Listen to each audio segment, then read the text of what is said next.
Hello friends, ഇപ്പോൾ social മീഡിയയിൽ വൈറലായ ഒരു വീഡിയോ കണ്ടിട്ട് എല്ലാവർക്കും ഒരൊറ്റ ചോദ്യമാണുള്ളത്, ബട്ട് വൈ? അതെ ഫ്രണ്ട്സ്, എന്തിനാണ് ഒരു പെൻഗ്വിൻ 72 കിലോമീറ്ററോളം നടന്ന് അവസാനം ഈ ഒരു പെൻഗ്വിൻ മരിക്കുകയും ചെയ്തു? ചിലതിൽ പറയുന്നുണ്ടാവും ഈ ഒരു പെൻഗ്വിൻ വന്നിട്ട് ആ മൗണ്ടൈന്റെ മുകളിൽ എന്താണെന്ന് നോക്കാനും, അതേപോലെ തന്നെ അതിന്റെ പീസ് തേടിയിട്ടാണ് ഒറ്റയ്ക്ക് പോയത്, മറ്റുള്ളവരൊന്നും കൂടെ ഇല്ലെങ്കിലും ഒറ്റയ്ക്ക് അതിന്റെ ഡിസയർ അല്ലെങ്കിൽ അതിന്റെ ആഗ്രഹം തേടി പോയി.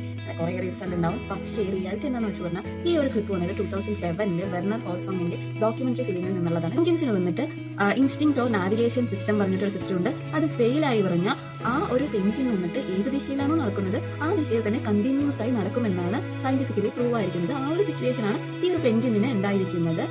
സോഷ്യൽ മീഡിയയിൽ പല പല സ്റ്റോറീസുകൾ പറയുന്നുണ്ടെങ്കിലും അതൊന്നും റിയാലിറ്റി അല്ലെങ്കിലും അതിലും ഒരു മോട്ടിവേറ്റഡ് ആയിട്ടുള്ള ഒരു കാര്യം അവർ ഷെയർ ചെയ്യുന്നുണ്ട്. എന്താണെന്ന് വെച്ച് പറഞ്ഞാൽ നമുക്കൊരു ഡ്രീം ഉണ്ട് അല്ലെങ്കിൽ നമുക്കൊരു ആഗ്രഹം ഉണ്ടെങ്കിൽ ആ ആഗ്രഹത്തിന് വേണ്ടി മാക്സിമം ട്രൈ ചെയ്യുക. ഫെയിൽ ആയാലും അത് ട്രൈ ചെയ്തിട്ടാണ് ഫെയിൽ ആയെന്ന് നമുക്ക് പറയാൻ പറ്റും. വീഡിയോ ഇഷ്ടപ്പെട്ടു വന്നാൽ മറക്കാതെ ലൈക്ക് ആൻഡ് സബ്സ്ക്രൈബ് ചെയ്യുക, ഷെയർ ചെയ്യുക. മറ്റൊരു വീഡിയോ ആയിട്ട് വീണ്ടും കാണാം.